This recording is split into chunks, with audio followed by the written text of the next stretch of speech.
Well, there is certainly a focus in your eyes. We'll come back and speak with Cool Boy Steph. But Brandon Figueroa, now you are the world champion. Before, in the first meeting, you were going after him. You were world champion before, but you had your undefeated record taken away from you in that matchup. You responded valiantly, the matchups that you had in recent memory. But as a fighter, you guys have been talking about this for years. We want Cool Boy Steph again. Now that you get it on Saturday, February 1st, what does it mean to you? Man, this means everything. I get to get my leg back, get to give fans another exciting show, and we get to run it back. It was fun the first time, controversial decision, but this time, like I said, I don't plan to leave it to the judges. I felt super great at 126. He had trouble with Carlos Castro.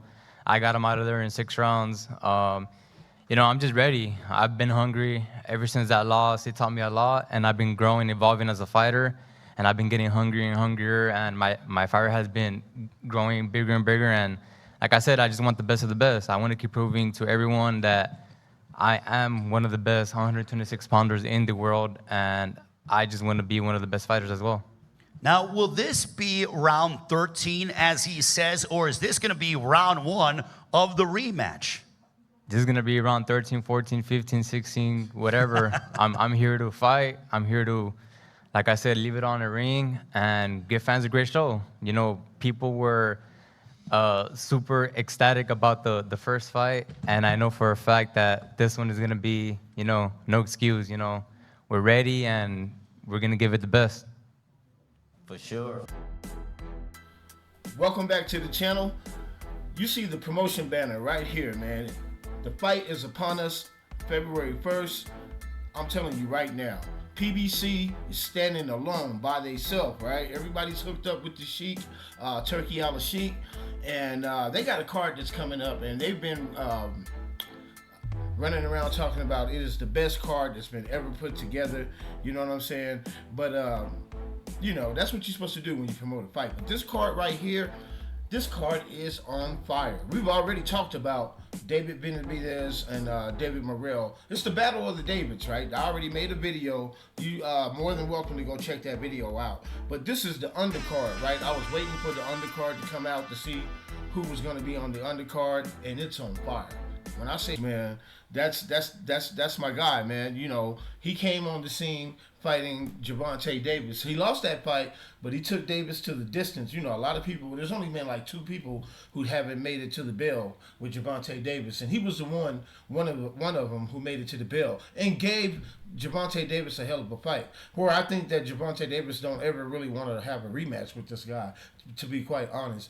But his trajectory is, he's lost. He's lost. He had the belt. He ended up getting the belt, and he lost to Rayo.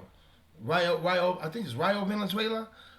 Yeah, so he lost the belt to Rayo. So he needs to get back too, man. He needs to win.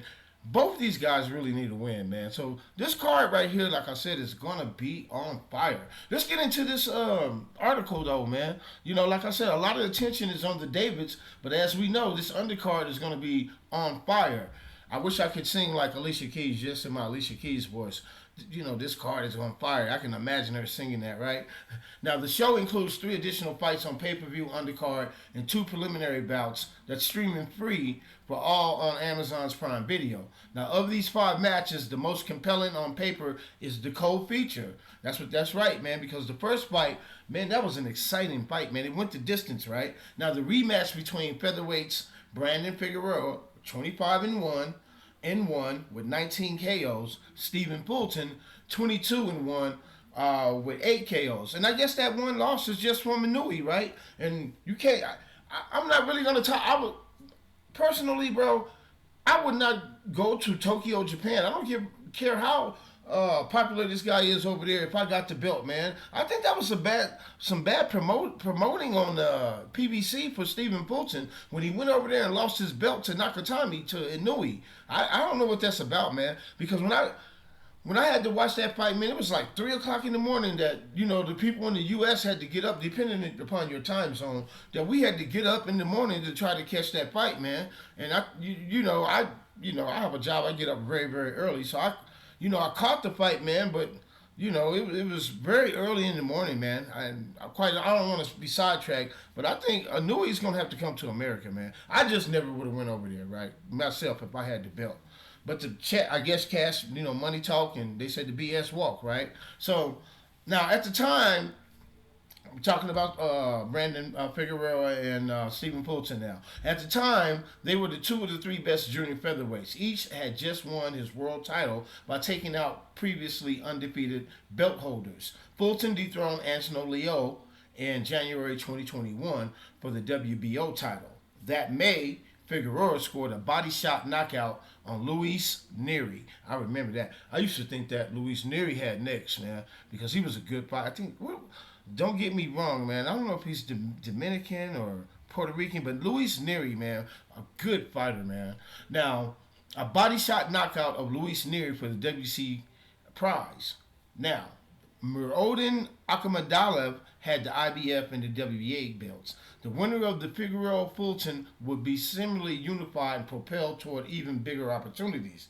They fought like 2 men who had a lot to prove and a lot to gain. Figueroa was aggressive and incredibly active, throwing 1,060 punches on that night, according to CompuBox. Now, he topped 100 punches in 5 of the 12 rounds. Of the 314 shots, Figueroa landed an overall 298 power punches, right? Now, we were to go by CompuBox, right? It seemed like this guy should have won the fight because Fulton fought with poise amid the pressure and the punishment, but he had to create his own opportunities to get the fight, from getting away from him. And Fulton threw only 726 punches over the course of the 12 rounds. Now, he was focused on power punches also, which accounted for 247 of the 269 shots landed. Now, like I said, the CompuBox numbers are favor Brandon Figueroa. Now, it was a close fight, and it was to my eyes, it was tough to score. Plenty of swinging and swing rounds. The judge, to their credit, didn't fall into the pattern of some of having to favor the fighter who comes forward and throws a lot of punches. Fulton won a majority decision, 116 to 112, on a pair of the scorecards, 8 rounds to 4. The descending tally had it a draw, 114-114. So as you can see, man, that it was a really, even though he threw all those punches, I guess sometimes it's the eye-catching punches. Maybe that's probably what it was. I remember the fight, but I think it might have been the eye-catching punches, and how sometimes you react to those punches. Now, this was a war, Fulton said afterward. It was a tough fight with a tough person. It was a close fight. Now, he admitted that. Figueroa interrupted the interview. Just like the fight, one person couldn't make a point without the other one trying to score their own. Now, he also said, "You really think you won that fight?" And that's what Figueroa said. "I hurt you like about 5 or 6 times." Soon, he added, "Probably has the biggest robbery of the year. Everybody in here knows who won that fight." Wow, wow, wow. So now we get to see the rematch, man, and that's all that matters right now. Everybody, Brandon Figueroa said he learned a lot from that fight. He's been longing for the rematch, and now it's upon us on this big card that's coming up this Saturday, right? February the 1st, man, on the Battle of the Davids, man. We're going to get that, right? And then we also are going to get your boy, Isaac Pitbull Cruz, man. Let's get into that. Okay, so before we step into the ring and see the co-main event and the main event, we're going to have Jason Rosario versus Jesus Ramos Jr., right? Now, these 2 guys right here could steal the show depending upon who shows up. You see what I'm saying? Because Jason Rosario, he really needs a win, right? This is a former 2-time champion. And I'm not sure, if you're not a true boxing fan, you might not know who he is, and you might not know who Jesus Alejandro Ramos Jr. is. But these are very good fighters, you know what I'm saying? Jesus Ramos, he only has 1 loss. He's 21-1. 21-1 with 17 knockouts. So that right there shows you that he has power. And they're going to be fighting in the super welterweight division come this Saturday, right? And both of these guys' trajectory could change after this fight. depending upon who wins this fight. Like I said before, I think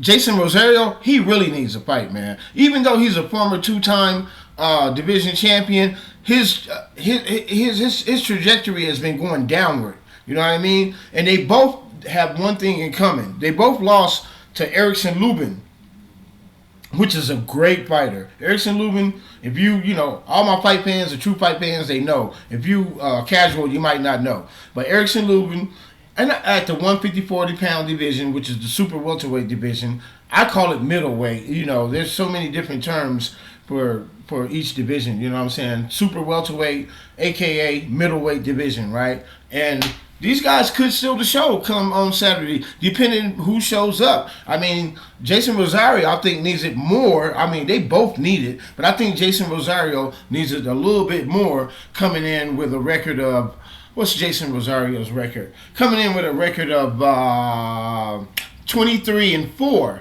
with 2 draws. You know what I mean? So his boxing record is not looking too good compared to what he was expected to do when he first came out. So they could steal the show. I think this fight card is amazing. You know what I mean? Rosario, he didn't lose. He when he first came out, he beat who is it?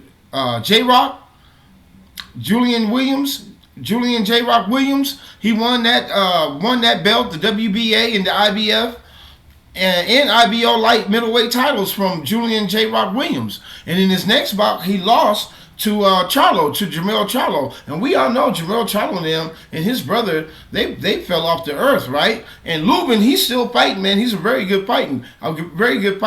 Now, after he had lost to Charlo, he lost to Erickson Lubin. You know, in his next fight, Rosario faced Erickson Lubin, who was ranked number 1 by the WBC and number 6 by the Ring at super welterweight. Lubin won the fight by KO after dropping Rosario twice in the 6th round. So that's why I say Jason Rosario really needs this fight, man. He really needs this fight. But I think this card is on fire, man. And you know what I'm saying?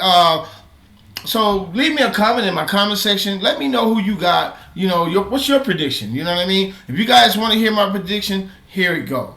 I got in the main card. Now this is if I had to put money on it, right? You guys leave me your prediction. In the main card, I got